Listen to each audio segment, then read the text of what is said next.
আমি ভালো মানুষ, কিন্তু অসম্মান সহ্য করি না। সম্প্রতি এমনই বার্তা দিলেন প্রিয়াঙ্কা চোপড়া। শাহরুখ খানের জাতীয় পুরস্কারের ঘোষণার পরপরই একের পর এক রহস্যময় পোস্ট করছেন দেশি গার্ল। পুরনো সম্পর্ক নাকি পুরনো অভিমান, কোন ইঙ্গিত দিচ্ছেন তিনি?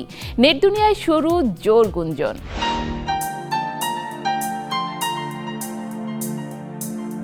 বলিউড থেকে হলিউড, প্রিয়াঙ্কা চোপড়ার পথ চলা যেন এক সাহসী নারীর আত্মপ্রতিষ্ঠার গল্প।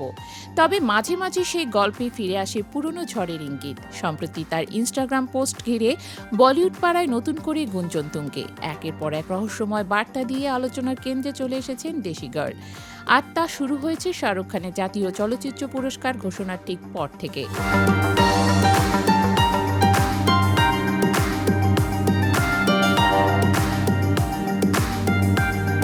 প্রথম পোস্টে প্রিয়াঙ্কা লিখেছেন, সাধারণত আমি খুবই ভালো এবং বুঝদার মানুষ, কিন্তু একবার আমাকে অসম্মান করে দেখুন, আপনি বুঝে যাবেন কেন। আমার জীবনে মাত্র 3 জন বন্ধু।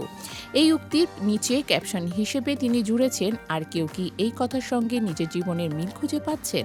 সোশ্যাল মিডিয়ায় অনেকে প্রথমে ভেবেছিলেন এটি নিছকই একটি অনুপ্রেরণামূলক উক্তি, যা প্রিয়াঙ্কা প্রায়ই শেয়ার করেন। তবে আশ্চর্যের বিষয় হলো, শাহরুখ খান জাতীয় পুরস্কার জেতার ঠিক পরদিনই তিনি আরও একটি স্টেটমেন্ট শেয়ার করেন, যেখানে লেখা ছিল, গোবেচারা হওয়ার চেয়ে বেয়াদব হওয়াই ভালো। এই পোস্টে প্রিয়াঙ্কা একটি শিল্পচিত্র যোগ করেন, যার চেহারার সঙ্গে অনেকেই রেখার মিল খুঁজে পান। তখনই শুরু হয় আলোচনা, এই পোস্টগুলো কি শুধুই কাকতালীয়, নাকি এর পেছনে রয়েছে অতীতের কোনো ক্ষত? নেটিজেনদের একাংশ মনে করছেন এটি নিছক অনুপ্রেরণা নয়, বরং এটি এক ধরনের ক্রিপ্টিক মেসেজ, আর যার টার্গেট সম্ভবত বলিউড ইন্ডাস্ট্রি এবং সেই পুরনো অধ্যায়, যার কেন্দ্রে ছিলেন শাহরুখ খান।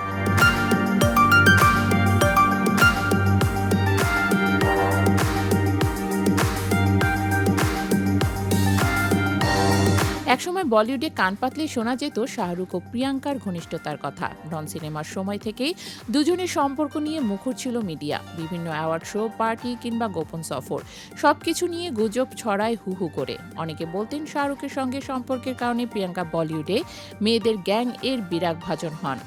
কিন্তু সবকিছুর মূলে বাধা হয়ে দাঁড়ান গৌরী খান। শোনা যায় গৌরীর স্পষ্ট আপত্তির পরেই দূরত্ব তৈরি হয় শাহরুখ প্রিয়াঙ্কার মধ্যে। এরপর থেকেই বলিউডে এক প্রকার একঘরে হয়ে গেছেন প্রিয়াঙ্কা। তার হাতে থাকা একের পর এক প্রজেক্ট বন্ধ হতে শুরু করে, বড় প্রযোজকরা মুখ ঘুরিয়ে নেন। এই পরিস্থিতিতেই তিনি বলিউড ছাড়তে বাধ্য হন এবং পাড়ি জমান হলিউডে। আর সেখানে শুরু হয় প্রিয়াঙ্কার নতুন অধ্যায়। কোয়ান্টিকো সিরিজ দিয়ে আন্তর্জাতিক দর্শকদের নজর কাড়েন তিনি। একের পর এক বেওয়াজ, দ্য হোয়াইট টাইগার, সিটাডেল সবখানে জায়গা করে নিয়েছেন নিজ গুণে। তবে পুরনো অভিমান কি একেবারে শেষ হয়? এবার যেন সেই অতিথি ফিরে এসেছে তার ইনস্টাগ্রাম স্টেটমেন্টে। তার পোস্টগুলোতে যে আত্মবিশ্বাসী অথচ ক্ষতবিক্ষত কণ্ঠ শোনা যাচ্ছে, তা অনেকে বলেছেন এটি এক ধরনের নিঃশব্দ প্রতিবাদ। কেউ কেউ মনে করেছেন শাহরুখ খানের জাতীয় স্বীকৃতি পাওয়ার পরই হয়তো সেই পুরনো অধ্যায় আবার মনে পড়ে গেছে প্রিয়াঙ্কার। আর সেই জায়গা থেকেই উঠে আসছে এসব তীব্র অথচ মোড়ানো বার্তা। এখন প্রশ্ন উঠছে, এই পোস্ট কি ব্যক্তিগত প্রতিক্রিয়া, নাকি বলিউডের প্রতি দীর্ঘদিনে জমে থাকা এক অসন্তোষের বহিঃপ্রকাশ? সময় হয়তো উত্তর দেবে। তবে এটুকুই স্পষ্ট, প্রিয়াঙ্কা চোপড়া কখনোই মুখ বন্ধ করে রাখার মানুষ নন। অসম্মান কেউ করলে তাকে জীবন থেকে বাদ দিতে দুবার ভাবেন না। এই যে বার্তা, সেটি নিছক উক্তি নয়, বরং বলিউডে টিকে থাকার পেছনে নির্মম বাস্তবতারই প্রতিধ্বনি।